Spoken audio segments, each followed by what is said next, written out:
Scrapbookers, this is Katie Scott, and this is layout number 3 in my DIY Create Your Own Kit number 2. And so I made this off camera actually. I was listening to a National Scrapbooking Day podcast put on by my friends over at Get It Scrapped. So they do, Carrie Eric has a podcast called the Digi Scrap Geek Podcast. And no, I'm not a digital scrapbooker, but I still enjoy listening, and I think you will too.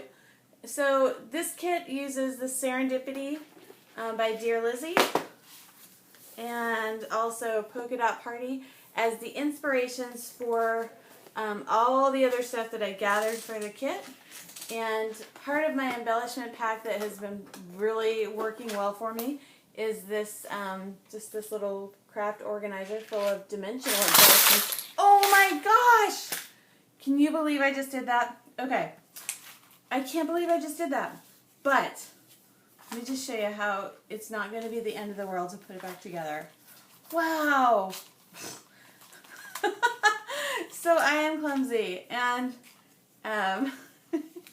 so this might be a good time to tell you that my videos are real-time scrapbooking videos. So usually I will have an entire, I'll make the entire layout while I'm on camera, and I usually will go in without a plan, and so I do that for a couple reasons. One, it's easier for me, but two, it's, I think that it helps when you're watching these process videos to know how long it actually took, because I think that, and I also think the scrapbooking videos, the process videos that are set up or are professionally done are great. And I think that, if you're short on time, definitely watch one that's a lot more concise than one of mine. But if you just like I do, somebody yammering on in the background while you scrapbook, which I really do enjoy while I'm scrapbooking, I like to listen to a podcast about scrapbooking. But here's my problem. I've run out of scrapbooking podcasts. So talking is just as fun for me as listening. Yep, it's true. So I like to talk while I scrapbook, and since I moved my scrapbooking room to this space about a year ago, I find that it's now, this is going to sound weird, but it's almost really, I can't really make a scrapbook page unless I also make a video. I know, I'm a weird one. It's true. But I feel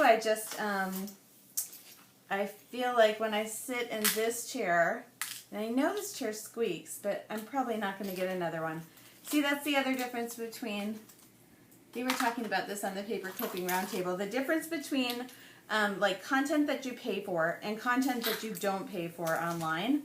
So this is a free video, and I do have the monetization thing on YouTube, but honestly I haven't been super good about reading all the fine details of what you're supposed to do, so oftentimes I don't even click the little monetization thing, and also I haven't made any money doing it.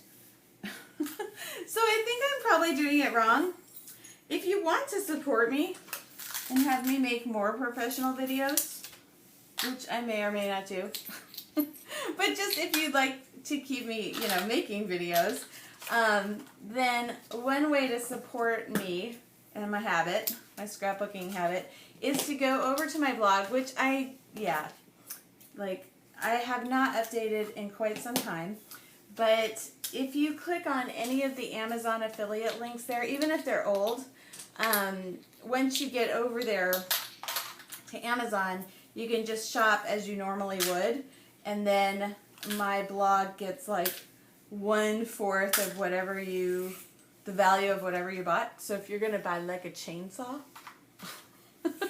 I just say that because I don't think it was mine, but somebody told me, because you can see what the people bought. You can't see who bought it, so it's totally anonymous, but see, that wasn't so bad. I put it all together.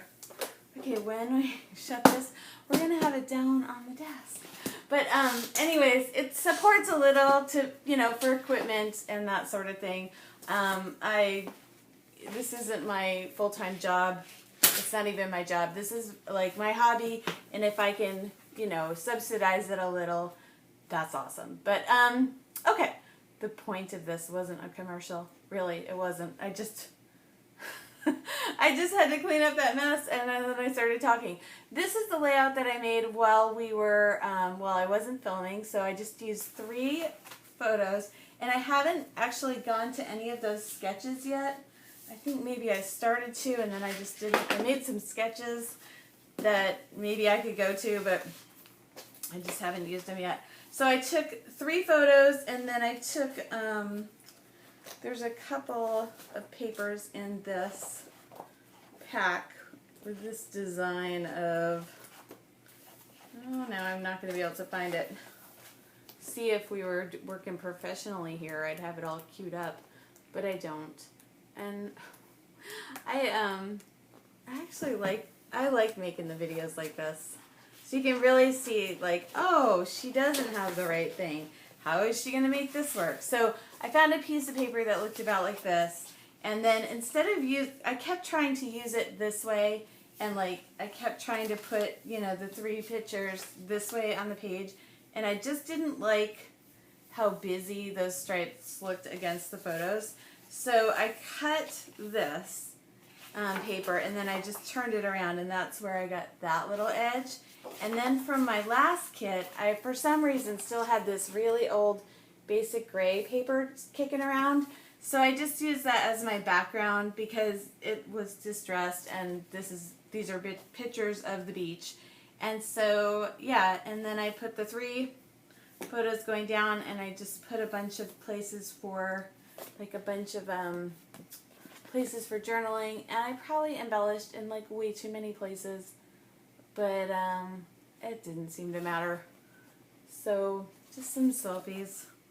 So I'll just read you the story because that's one of the things I do, and that's one of the things I like. And my next video, I'm going to pull an old Creating Keepsakes magazine and see if there's still anything inspiring in there. This one is from 2007. So, anyways, one of the things I liked about the magazines is just like let's just open to a random page, is like you would see the page, okay, and then it would, then you would actually be able to read the journaling. So this one here, I just opened randomly. I'm trying to see who made this. Oh, I think this lady made it. C.D. McCuskey, Scrapbooker of the Year.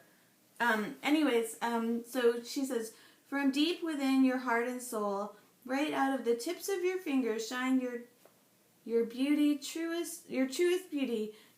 And so maybe this is a quote, but you can really see what she's writing, and it does kind of tell a story. And let's just see if I can maybe find a better example. You are my dear, a thinker, and so it just like, I feel like in the days of the magazines, we were able to really see the story behind the layouts, and online, not so much. Not all the time are we seeing the story, but what was my original point? Oh, I remember. Why I like to read you the story, because one of the people that comment on my videos, and I really appreciate when you do comment, it lets me know that like at least somebody likes it. So I really do appreciate that, and I get a lot of, that's very encouraging for me. Anyways, I like to read my journaling so you know what the heck's going on. Like why I made the page. So this says, we were looking for candlepin bowling and found the most awesome Maine beach town. And we got to climb on the rocks, collect sea glass, play arcade games, and do candlepin bowling. And of course, eat ice cream and lobster rolls and see, and I couldn't remember if it was the Neville or the Nevi Lighthouse. Anyways, we saw it. And it's on my screensaver at my office. It's so funny. And I felt like my Maine ancestor ghosts were there when we got back, I discovered we really did have family there. We also got to go go-karting and ride the Ferris wheel. It was pretty much a perfect Maine day. Girls rule. I love you more than ice cream. Summer 2014, and this is York Beach. Love, friends. And if you can't tell, that's like a little golden birdie. I don't think you can tell. But it's there, and it's cute, so ta-da. Okay, that was layout number 3. And this is my DIY kit number 2. And I really like this setup. It's making me very productive. Let me know what you think of it. Okay, that's all.